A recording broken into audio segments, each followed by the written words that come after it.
Il ne le dit pas. Il ne le montre pas toujours. Parfois, il paraît distrait, distant, voire indifférent. Pourtant, il y a quelque chose dans les petits gestes, dans les silences lourds de sens, dans sa présence, quand tout compte vraiment, qui en dit plus que n'importe quelle parole. Pour beaucoup d'hommes, l'amour est un territoire obscur au plus profond de l'âme, et souvent, ils aiment bien plus qu'ils ne s'en rendent compte consciemment. Cette vidéo plonge au cœur de ce mystère. Il existe un signe particulier, un indice subtil mais puissant, qui échappe à la logique ordinaire et révèle cet amour caché.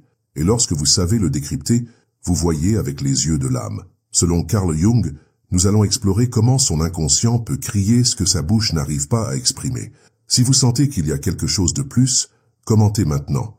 Je fais confiance aux signes invisibles de l'amour. Carl Jung pensait qu'une grande part de nos attitudes et de nos émotions est gouvernée par des contenus inconscients, souvent méconnus de nous-mêmes. Dans le domaine amoureux, cette idée prend une force particulière. Quand un homme aime sans en avoir conscience, il obéit à des impulsions et à des symboles intérieurs qui échappent à sa raison. Cet amour non avoué peut s'analyser à la lumière de quelques notions clés de la psychologie analytique. La projection en est la première. En se fascinant pour une femme, l'homme projette sur elle des aspects inconscients de sa propre âme, notamment l'archétype de l'anima, qui représente le principe féminin dans sa psyché.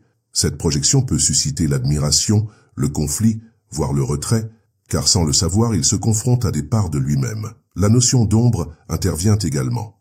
L'amour qu'il éprouve sans le comprendre peut être dissimulé par des défenses psychiques, des insécurités ou des blessures non cicatrisées.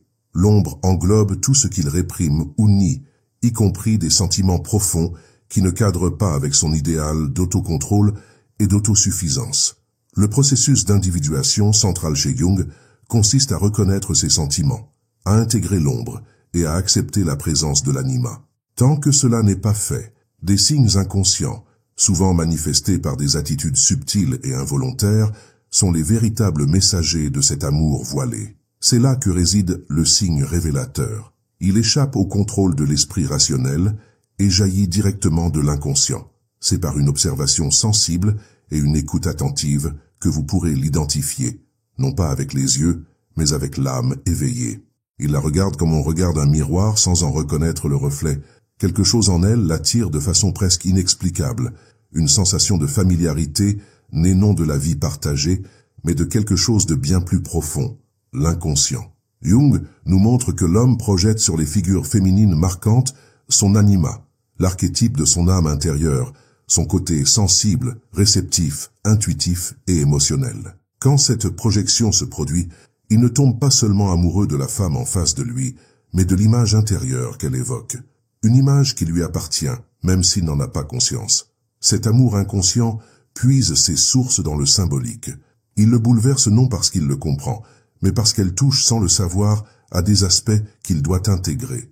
L'intensité qu'il ressent reflète un processus psychique en cours. Cependant, comme toute projection, ce ravissement porte en lui ses illusions. Il voit en elle des qualités idéalisées, ou se braque devant des traits qui le dérangent, sans réaliser qu'il fait face à des fragments de lui-même personnifiés dans la figure féminine. C'est pourquoi l'homme aime souvent sans s'en rendre compte. Il est pris par une force qu'il ne maîtrise pas. Sa raison tente de minimiser, de justifier, ou même de nier ce sentiment. Mais la connexion est réelle. Elle se ressent dans la chair, dans la poitrine, dans les rêves, dans les souvenirs récurrents. Ce qui manque, c'est la conscience. Et c'est là que demeure le mystère. Il ressent, mais il ne comprend pas. Et faute de comprendre, il ne verbalise pas, n'admet pas, n'agit pas. Ce silence émotionnel n'est pas de l'indifférence, mais de la confusion intérieure. L'anima, à cet égard, fonctionne comme un miroir de l'âme. Elle surgit dans la relation comme une opportunité de croissance, mais aussi comme un défi. Elle peut éveiller en lui une soif de plénitude, un désir de s'améliorer, de toucher à quelque chose de plus profond que le quotidien. Lorsque cela se produit, même s'il ne sait pas le nommer, un changement subtil prend place. Son attention se tourne vers elle plus intensément, néanmoins inconsciemment. Il l'écoute davantage, remarque des détails, se remémore des mots, souffre de son absence, sans forcément l'admettre, pas même à lui-même. L'amour inconscient ne s'exprime pas par un discours limpide, mais par une tension interne. Il oscille entre rapprochement et retrait, entre impulsion et résistance. Car aimer quelqu'un dans cette perspective jungienne, c'est aussi être confronté à sa propre âme. Or, cela exige du courage.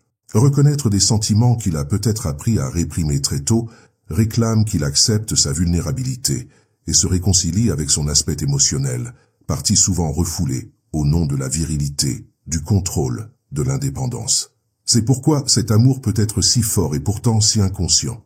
Il existe, palpite, se manifeste dans les gestes les plus subtils, mais n'a pas encore franchi le seuil de la conscience.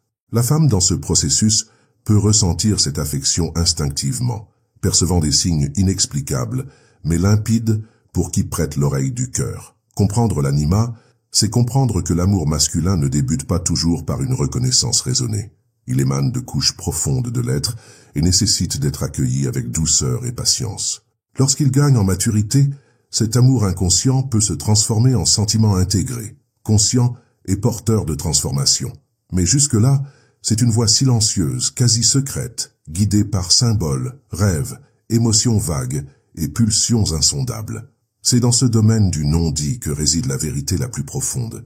Il peut aimer bien plus qu'il ne le reconnaît, et c'est par l'archétype de l'anima que cette réalité commence à prendre forme, même masquée, même niée, mais toujours présente, telle une voix chuchotée par l'âme. L'inconscient parle un langage silencieux. Il ne s'exprime pas par les mots, mais par les gestes, les attitudes, les lapsus, les choix subtils. Quand un homme aime sans le savoir, cet amour échappe à la raison et s'insinue dans son comportement quotidien, comme si quelque chose en lui voulait, de manière presque enfantine, révéler ce qu'il n'a pas encore compris. C'est dans cet espace extraverbal que se situe sa véritable carte émotionnelle. Carl Jung affirmait que l'inconscient ne ment jamais.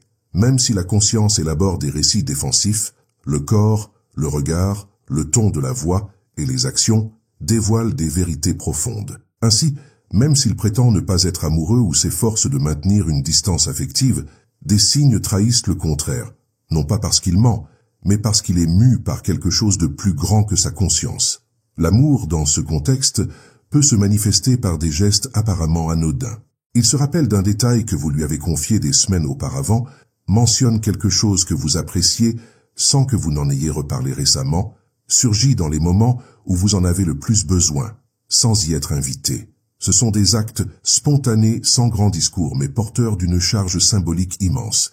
Son inconscient chemine vers vous, cherchant à établir un lien, même s'il n'en a pas conscience. Le corps aussi s'exprime. La façon dont il vous regarde quand il croit que vous ne regardez pas. Sa manière de se rapprocher physiquement, ou la façon dont son corps semble chercher le vôtre, même dans l'ordinaire. Le sourire qui naît à votre arrivée. L'inconfort face à une séparation possible. Ces signes ne sont pas programmés. Ils surgissent parce que le sentiment est déjà là, étouffé par la raison ou la peur. Autre signe révélateur, sa disposition à vous écouter. L'homme qui aime inconsciemment prête attention avec présence, même s'il n'est pas volubile. Il y a une délicatesse presque respectueuse dans la manière dont il s'intéresse à vos paroles. Ce n'est pas juste de la politesse ou un intérêt passager, c'est son inconscient qui répond à votre présence comme si elle avait une signification particulière, comme s'il ressentait une profondeur qu'il ne peut nommer, mais qu'il perçoit intensément. Il est important de comprendre que ces signes ne relèvent pas d'une manipulation émotionnelle. Ce ne sont pas des artifices de séduction, ce sont plutôt les symptômes de l'âme qui s'expriment à travers la matière. Jung considérait le comportement humain comme l'écho symbolique de processus psychiques plus vastes. Quand un homme aime plus qu'il ne le perçoit, il devient le canal d'un sentiment qui le traverse. Et son expression passe par ces petits gestes. Il cherche à prendre soin de vous, à vous protéger subtilement, ou même à se confronter à lui-même en ressentant quelque chose qu'il n'attendait pas. Il existe aussi l'ambiguïté propre à ce type d'amour. Il peut sembler proche un instant, puis se retirer. Ce mouvement n'est pas de la froideur ou de l'indifférence, mais le reflet d'un combat intérieur. Il ressent quelque chose de réel, mais tente encore de comprendre ce que c'est. Lorsqu'il se rapproche trop, le sentiment le confronte, le désarme, le met à nu. Alors il recule, non pas pour fuir l'autre, mais pour fuir lui-même. Jung disait que l'inconscient se protège tant qu'il n'est pas prêt à émerger. Ce retrait est donc un mécanisme de défense de l'ego, et non une preuve d'absence d'amour. Le défi, pour qui l'observe, consiste à savoir lire ces signes avec maturité et sensibilité. Toute nuance discrète n'est pas illusoire. Au contraire, dans le domaine psychique, ce sont souvent les manifestations les plus discrètes qui portent le plus de vérité.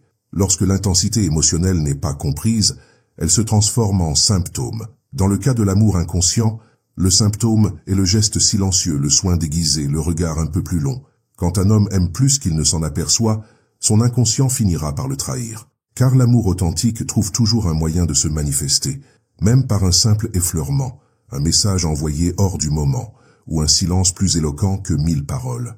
Au plus profond de nombreux hommes vit une ombre silencieuse, faite de sentiments non vécus, de blessures non guéries et de peurs inavouées. Cette ombre, selon Jung, représente tout ce que l'individu rejette en lui-même et inclut souvent sa capacité à aimer profondément.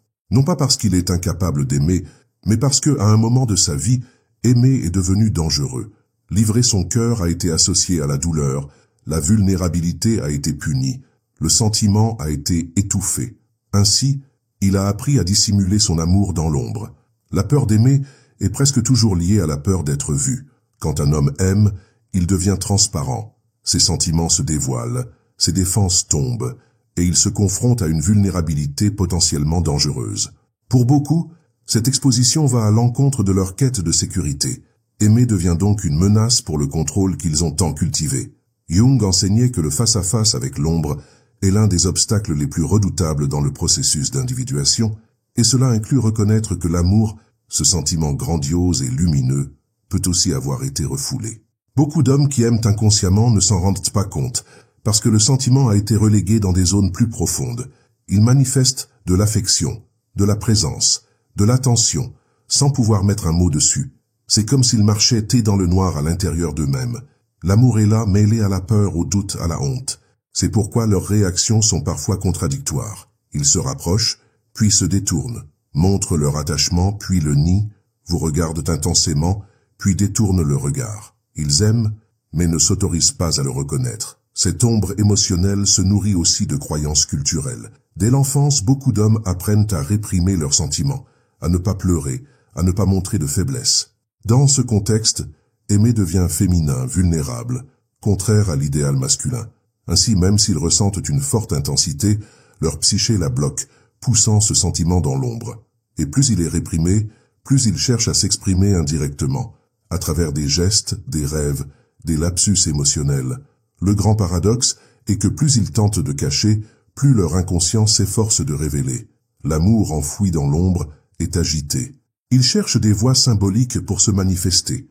Préoccupation excessive, jalousie contenue, attention inexplicable, connexion qu'ils ressentent sans savoir expliquer. Ce sont les moyens que la psyché trouve pour maintenir le sentiment vivant, même en l'absence de consentement conscient.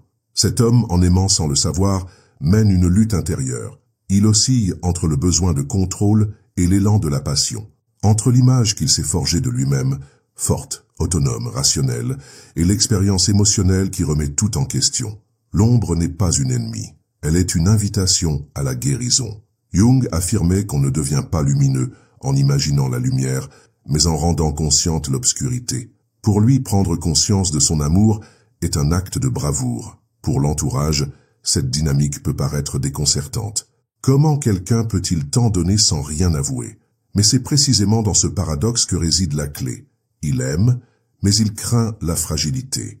Il aime, mais redoute d'être pleinement vu. Il aime, mais refuse de nommer ce sentiment comme une force sûre en lui. Le chemin pour qu'il intègre cet amour passe par une quête intérieure profonde. Il doit revisiter son histoire, ses peurs, ses blessures. Il doit remettre en question les modèles de masculinité qu'on lui a imposés.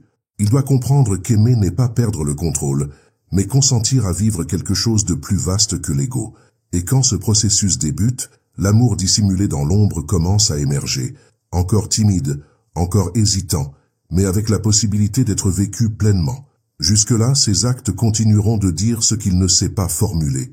Son inconscient continuera d'envoyer ses signes, implorant qu'on les perçoive, qu'on les accepte, qu'on les laisse exister. Et il appartient à la sensibilité de l'autre de comprendre qu'au-delà du silence, au-delà de la froideur apparente, bat un cœur qui aime, même si cet amour demeure dans l'ombre de l'inconscient. Dans un monde saturé de mots vides, un geste parle plus fort que n'importe quelle déclaration. La présence. Quand un homme aime plus qu'il ne le voit, son inconscient refuse qu'il s'éloigne complètement. Il peut ne pas dire « je t'aime », peut ne pas savoir le formuler, peut même adopter une façade de rationalité et de détachement.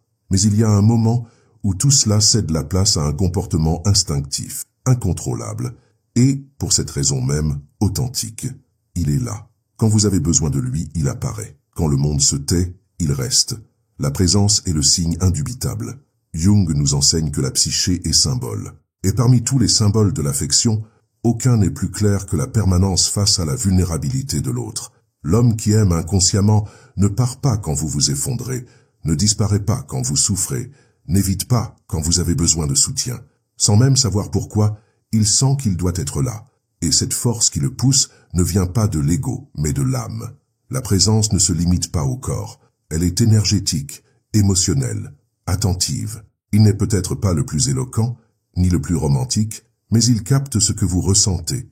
Il remarque les inflexions de votre voix, les silences, vos besoins de calme ou de compagnie. Il se soucie de vous. Et surtout, il agit. Parfois un simple geste.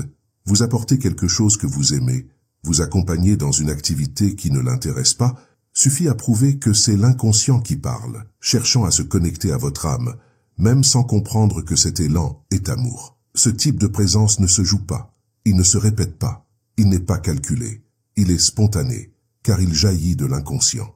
Jung disait que nous sommes animés par des forces intérieures bien plus puissantes que nous l'imaginons, et que l'inconscient trouve toujours des chemins pour se manifester, même quand l'ego tente de tout régenter. Ainsi, l'homme qui ignore qu'il aime agit parfois avec plus de profondeur que ceux qui professent l'amour en parole. Il arrive souvent qu'un tel homme soit surpris par son propre dévouement, par son attention. Il peut justifier sa présence en avançant que ce n'est qu'amitié, politesse, souci passager. Mais au fond, il sent quelque chose.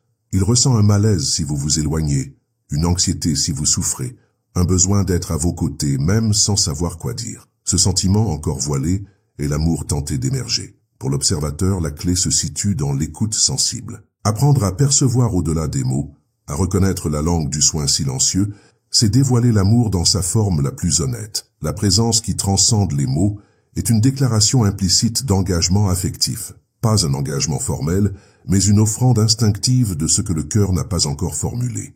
Cette présence résiste également à l'épreuve du temps. Elle ne disparaît pas face aux épreuves, ne s'efface pas dans les périodes troublées, ne cherche pas de gratification immédiate. L'homme qui aime inconsciemment reste, car quelque chose en lui comprend que votre présence est nécessaire, même s'il ne peut l'expliquer, même s'il lutte contre cet élan. Son âme a déjà reconnu ce lien. Jung affirmait que l'être humain aspire à la totalité et que le véritable amour est un pont vers cette complétude. Même inconscient, il guide l'homme vers l'union, l'empathie, la transformation. La présence qu'il offre est en ce sens un symbole du processus d'individuation à l'œuvre. Sans le savoir, il devient plus entier à travers la connexion qu'il noue avec vous. L'essentiel est de ne pas idéaliser les absences ni d'excuser les désintérêts. La présence qui fait signe à l'amour inconscient est constante, cohérente, silencieuse et authentique. Elle peut sembler déroutante pour qui la ressent, mais elle est limpide pour qui regarde avec l'âme. Et lorsque vous reconnaissez ce signe, vous comprenez que ce n'est pas l'ampleur des gestes qui révèle l'amour, mais l'insistance délicate de la présence. Il peut n'avoir rien dit, rien écrit, rien planifié, mais il est là, toujours, d'une manière qu'il ne saisit pas lui-même, parce que son âme a déjà fait son choix. Et c'est sa présence qui dévoile la plus profonde vérité de ce qui n'a pas encore pu être formulé. L'amour inconscient est l'une des expressions les plus authentiques de l'âme. Il échappe au contrôle, ne tient pas dans les mots et se cache parfois même à celui qui le ressent. Mais pour l'observateur sensible, les signes sont clairs. La projection de l'anima, les gestes subtils, la lutte avec l'ombre émotionnelle et par-dessus tout, la présence constante, tout cela révèle un amour qui existe, même s'il n'est pas encore pleinement conscient. Carl Jung nous a appris que le chemin de la conscience passe par la reconnaissance de ce qui est caché. Cela vaut aussi pour l'amour. Quand un homme aime plus qu'il ne le perçoit, il initie en réalité un processus profond de transformation intérieure. Chaque geste, chaque silence, chaque attention est un murmure de l'inconscient qui dit « Je suis là même si je ne comprends pas pourquoi ». Reconnaître cet amour est un exercice d'âme, d'écoute et de présence. Si ce contenu a éveillé quelque chose en vous, abonnez-vous dès maintenant et activez les notifications. Et ne partez pas sans regarder la vidéo qui s'affiche ici. Elle est la prochaine étape de votre voyage vers l'amour véritable et la connaissance de soi. La transformation commence par le regard qui voit au-delà des mots.